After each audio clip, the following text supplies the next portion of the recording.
যুক্তরাষ্ট্র এবং ইসরায়েলের যৌথ হামলায় সর্বোচ্চ নেতা আয়াতুল্লাহ আলী খামেনি নিহত হওয়ার পর থেকেই ইরান যুদ্ধের কৌশল পুরোপুরি বদলে ফেলেছে। তারা যুক্তরাষ্ট্রের ঘাঁটিগুলোতে হামলা না চালিয়ে টার্গেট করছে মধ্যপ্রাচ্যের দেশগুলোকে, যাদের সাথে আবার মার্কিনীদের ভালো সম্পর্ক।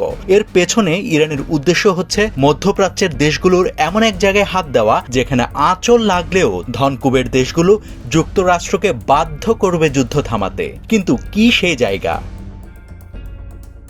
গ্রিক আধা দেবতা আধা মানুষ অ্যাকিলিসের যেমন দুর্বলতা ছিল তার পায়ের গোড়ালি, ঠিক একইভাবে মধ্যপ্রাচ্যের দুর্বলতা হচ্ছে তার মিঠা পানি বা খাবার পানি। বিশ্বের মাত্র 2% মিষ্টি পানি সরবরাহ রয়েছে গালফ অঞ্চলে বা মধ্যপ্রাচ্যে। খাবার পানি ছাড়া মানুষ বাঁচবে না, আর সেটাকেই টার্গেট করেছে ইরান। এদিকে মধ্যপ্রাচ্য সমুদ্রের পানিকে লবণমুক্ত করার উপরেই পুরোপুরি নির্ভর করে। মধ্যপ্রাচ্যের দেশগুলোর লবণ মুক্তকরণ কারখানাগুলো 2021 সালে প্রতিদিন মোট 2 কোটি কিউবিক মিটার পানি টেনে তুলতে পারত, আর 1 কিউবিক মিটার পানি 1000 লিটারের সমান। এখন প্রশ্ন হচ্ছে, এই পরিমাণ পানি দিয়ে অলিম্পিক মানের 8000 সুইমিং পুল ভর্তি করা যাবে, কিন্তু প্রশ্ন হচ্ছে এত পানি দিয়ে কি করে মধ্যপ্রাচ্যের দেশগুলো?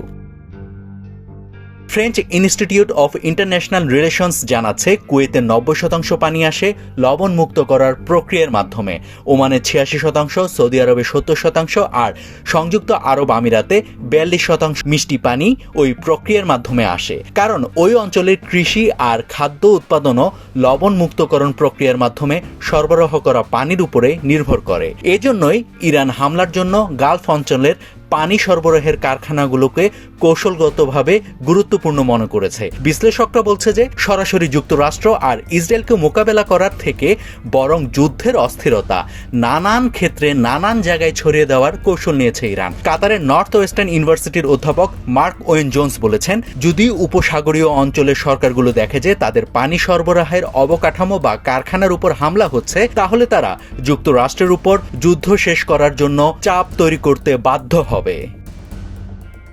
বাহরাইন ইরানের বিরুদ্ধে অভিযোগ করেছে যে তাদের একটি লবণ মুক্তকরণ কারখানার উপর সরাসরি হামলা করেছে। দুবাইয়ের জেভলিয়া আলী বন্দরে ইরান যে হামলা চালায় তার কাছে অবস্থিত রয়েছে বিশ্বের অন্যতম সবথেকে বড় পানি লবণ মুক্ত করার কারখানাটি। আবার সংযুক্ত আরব আমিরাতের ফুজাইরাতেও একটি পানি ও বিদ্যুৎ উৎপাদন কেন্দ্রে আগুন ধরে গিয়েছিল। ইরানের হামলায় কুয়েতের দোহা ওয়েস্ট কারখানাটিও ক্ষতিগ্রস্ত হয়েছিল।